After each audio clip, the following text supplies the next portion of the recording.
We are live on ABC's KMET 1490 AM.com, your number one spot right here for news and talk on the West Coast. I thank everyone for tuning in this morning. On the telephone line, I welcome to the program from the 1972 Detroit Tigers team. I welcome in outfielder Ike Blessitt. Ike, Brian C., honored to have you. Thank you so much, Mr. Bryant. Thank you for having me on your show. I hope I can be okay for you, and you're so interesting. Oh, man, it's my pleasure. So, Ike, I want to go back, if we can, your teenage years, Hamtramck High School, where you were a four-sport superstar, and your dad being a boxer who fought Joe Louis. Athleticism was in your blood early on. Yes, it was. I signed baseball. I played with the Little League Tigers in 1962. We won the championship, and my dad was there, and we were watching TV, and Jake Wood was playing for the Tigers, which is the first Afro-American to play for the Tigers. And I told my dad right then and there, Dad, 10 years from now, I'm going to play with the Tigers.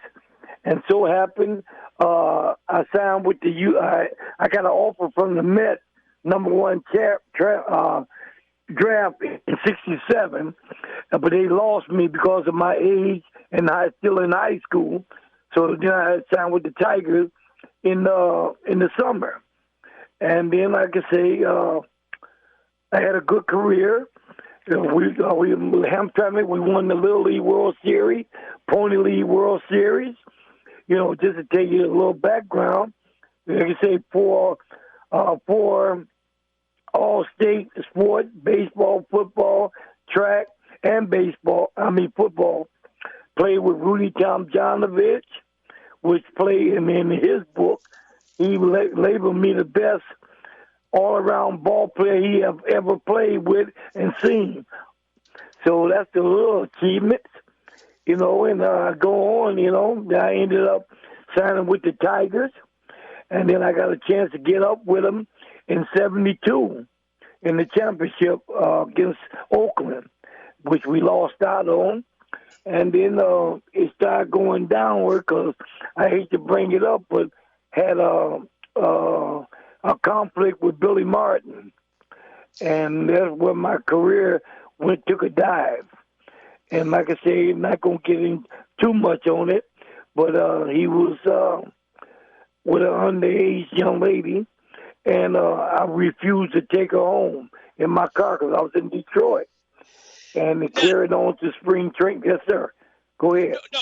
What I wanted to say, I want to get to Martin, but before that, let me touch a little bit about your draft year selection. As you mentioned, so you shined in high school, 67. The way your draft selection went, as you mentioned, you were drafted by the Mets, 4th round, January 1967, and then 15th round by the Tigers in June 67. Do you recall, how were you notified that you were drafted? What were you doing at the time? Okay, what happened is in Hamtramck, we graduated in June. The public schools, which is inner city schools, they graduated in January and June. So we used to play Northern High School, which at the time I didn't know the scout. He was a scout for the Mets, and we used to scrimmage him all the time. So when it came to when I was getting out of school, they drafted me in the winter's draft because they thought Hamtramck graduated in January and June.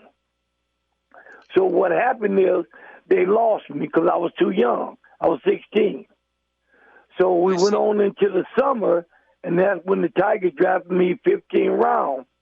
And like I said, my dad, we sat down and talked. He didn't want me to go to college because of the Vietnam era, and so we sat down and talked about it because I wasn't that tremendous in school. And he think I should have went on to sign with the Tigers, which I did. I went on to sign with them. and I had the opportunity to play for him. At the age of 17, I signed with him.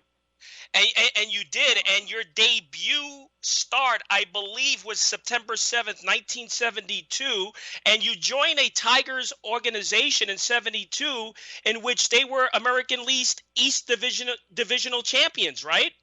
Yeah, I got called up from AAA because I had a, excuse me, I had a fantastic spring training, that year. And they called me up at the end of the season to continue the season, help them get the championship. And then in 1972, that Tigers team, I mean, you had such a powerful squad. I mean, you had players like Al Kaline. How was playing with Al Kaline? It was super. It was super. Out of all the ball players, to me, he was just fantastic. He didn't mind sitting there helping you, telling you what you can learn.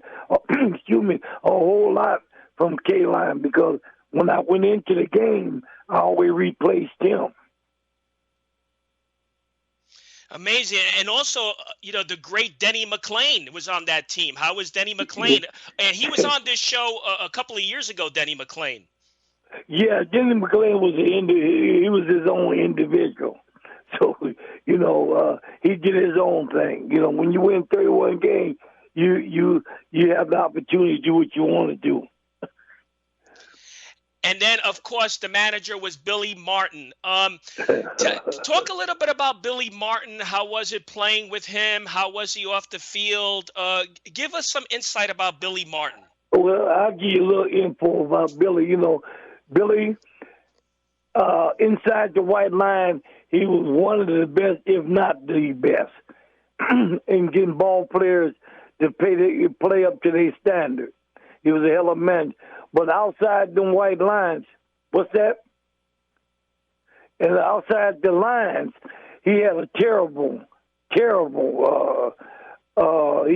is like Heckle and Jekyll. I should say Heckle and Jekyll. He would turn on you real quick, drank a lot, did things he didn't supposed to do. And like I say, I'm not here to, I hope the man rest in peace, but he hurt my career, by being with a underage girl and wanted me to take her home. And people never heard my side of the story because I didn't talk about it. I was trying to get back to the big league, and I figured if I kept my mouth closed, I had a chance to get to the big league, but it didn't. It hurt me by keeping my mouth closed. I get more people ask me more about it now, Brian, than anything. And like I say, let the man rest in peace. It ain't gonna make or break me now. Right. But what exactly happened? I mean, right now you're on the air. Here's your chance to tell the story. It's a bar called Lindale AC. The older ball players, the visiting and the home went to with Jimmy Buccicares, who helped Round the Floor get out of prison. He was in the bar, and Billy come in with our following them, and he said to me, "Oh, you live?" I said, "Yeah, Bill, this is my home." He said, "You got your car?" I said, "Yeah." He said, "I need you to do me a favor." He said, "What's that?" I said, "I got a young lady at my hotel, which was called the Leland House." And he said, "Will you take her home for me?" "Oh, yeah." So I'm thinking if I do something nice for him, I have a better chance of making the team next year. But when I got there, the young lady was underage. I'm not going to say how old she was. She was underage. And back there in them days, you just couldn't be going into the white area. And she lived in Birmingham, which was predominantly white. And it was almost 2 o'clock in the morning. And I refused to take her home, and I gave her taxi money to take her home. And I made the mistake and go back to the bar and tell Billy Martin about it. And that's where my career went down, because the next year he said I was too overweighted, and he cut me after I went to the hospital. He cut me the next day, and I refused to go down, so I called him in the bar, not Lindell, but the Red Fox Inn, with Bob Molinaro, Gene Spat, Brian Lamb, and everybody, because they were trying to keep me to stay with the Tigers, but I wanted to leave the Tiger organization. Billy walked in, and he sat down, and I said, y'all, excuse me. He said, don't go over there. Leave that man alone. Leave him alone. But I had to go over there and tell him how I felt. And I was telling him how I felt. He went to the bathroom, and I told him, I said, Billy, I took the water pill. I dehydrated, lost weight, had to go to the hospital. I said, I could have died. And he said, nigga, you should have died. And when he said that, he ran back to his seat with Art Fowler, and me and him was arguing, and there was a guy sitting next to him, and one seat was open. And I asked the gentleman to move over one seat so I could talk to my manager. And he kept telling me I'm a goddamn, human language, a lawyer. And I said, sir, I don't care you're a lawyer. I just asked you, could you move over one seat? And Billy saw we getting the heat up, so we go outside, and me and Billy Martin went at it. And by the time I had my hands on him, the police came up. And when the police came up, Billy Martin said, the police said to us, sir, I know you're a manager, I know you're a player. Keep it down, I won't have to take you in. And Billy said to the police officer, hey, look here, that's the way they treat the niggas down here. And then the police said, all right, y'all going to jail. I said, I ain't saying nothing. He said, but you with him. So they put us in the squad car without handcuffs, as Billy Martin and Ike Blessitt. And Billy talking about what he going to do to the police officer, because he was drunk. And I said, Billy, by the time he pulled his car over, me and you going to be rumbling back in this back seat. So he finally got to the station. He paid $35 for both of us to get out. And then, like I said, I went to Oakland after that, Oakland A's, and had a couple good years. And who got fired? Billy Martin. Who came to Oakland? Billy Martin. Right, because Billy Martin was managing the A's in around 74, I believe. Right. 74, 75, around that, right. Right. No, I think it was 75, because I think 74 was in there manager Green. What's his name? The other manager they had.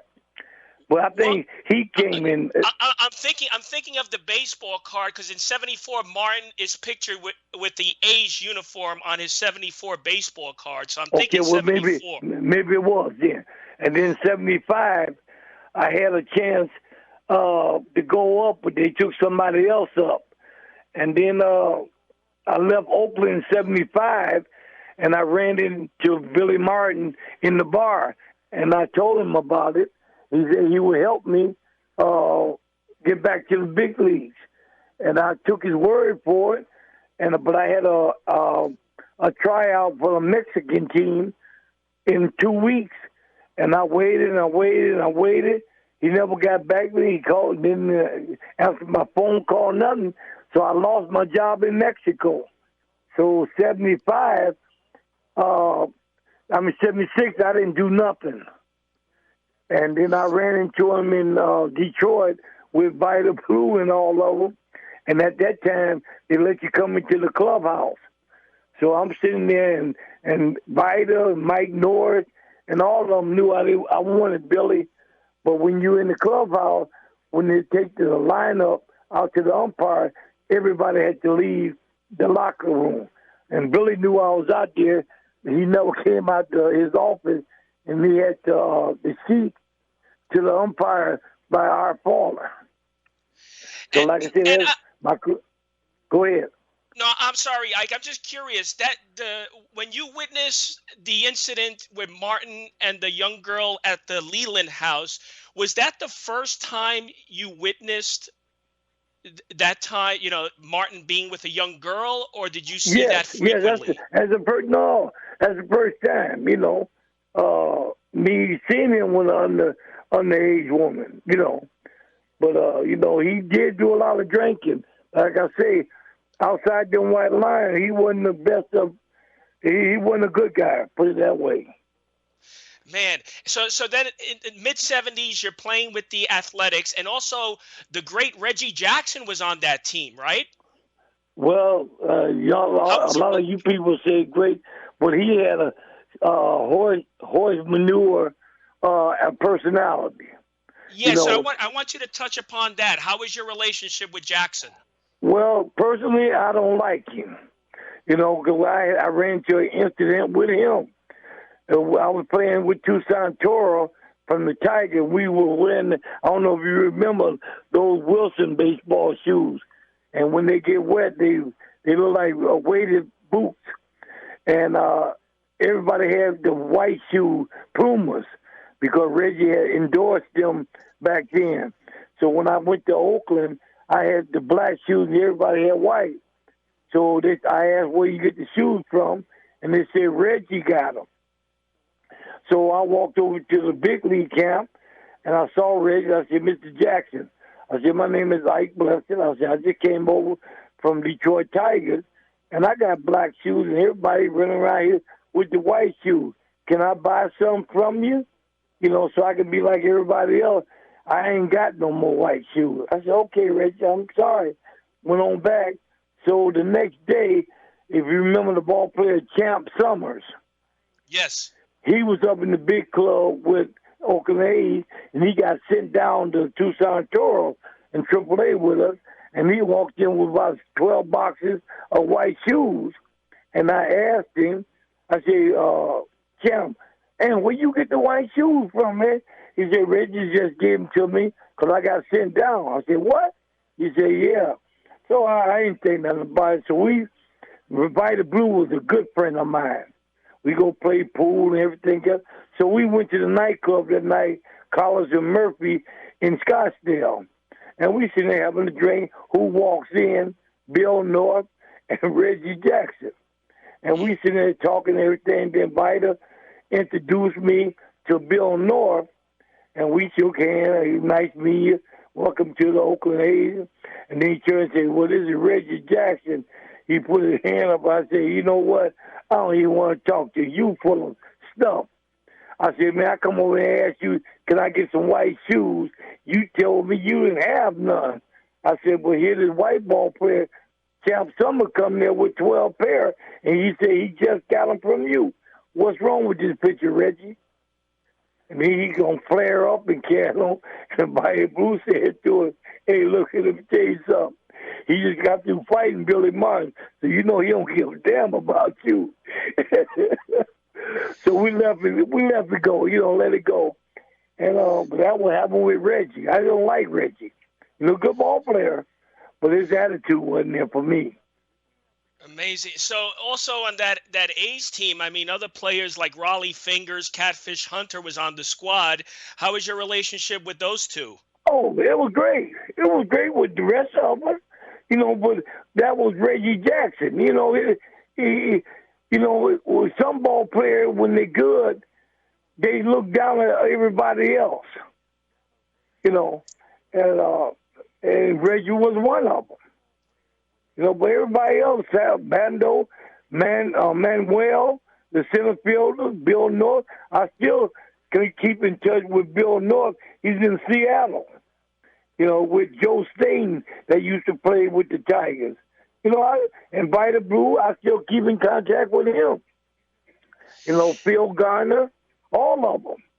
You know, and I see them.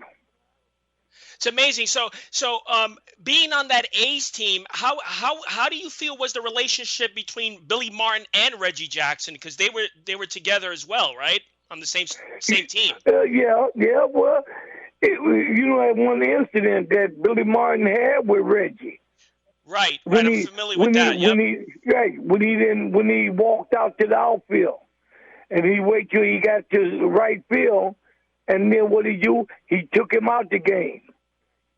You know, to show Reggie up. You know what I'm saying? Yeah, no, I know. I'm very familiar with that incident. So then, you know, just reading your career, then you ended up with the Milwaukee, with the Brewers organization, right? In '77, I believe. Yeah, with the Milwaukee Brewers in Milwaukee Brewers. So you '77. just missed Hank Aaron, because I think Hank Aaron played in '76 for the Brewers. Right, right. I was there in '77 because '76 I went to Mexico and played 1 year. And you know, Big Hondo, Frank Howard. Yes. He was on the Tigers with me, and he was with Milwaukee Brewers as a coach, I think. And me and him had a good relationship. And he said, I try to get you a job. So he got me a job with the Holyoke Millers as a player coach. And I ended up having a phenomenal season. I hit .299. I had 104 RBIs. I had 17 home runs.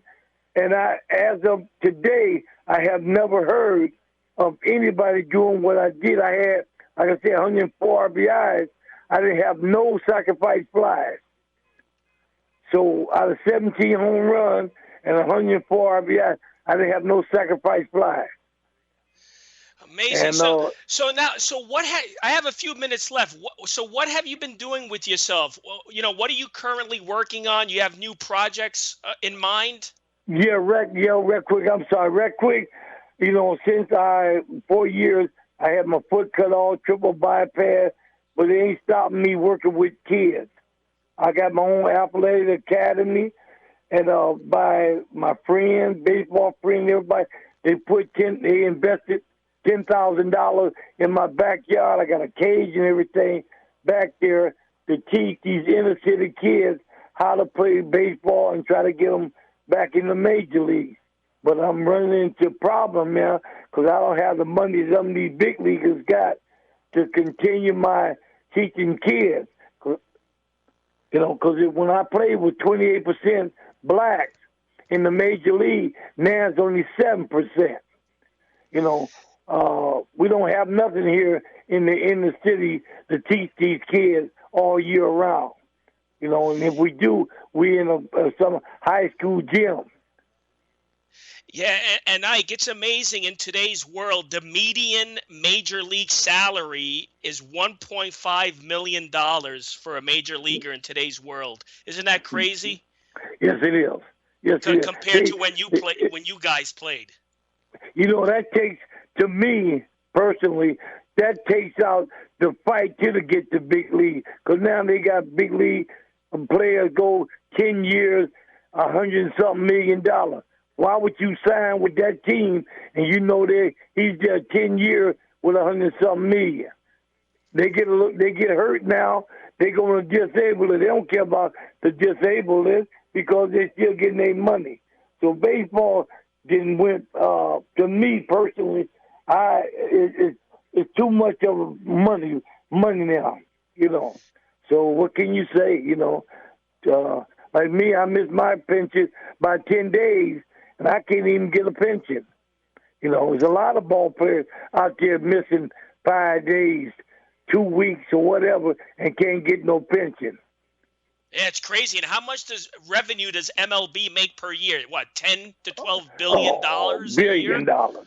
They ain't going broke. They're not going broke. You know, now the ball players want more money. You might not have a season this year. I mean, a lockout. You know, and it's all because $200-something more thousand on their contract. When you come to the major league, instead of 5-something, they want 7-something thousand. Yeah, it's amazing stuff. And, you know, I have a couple of minutes left.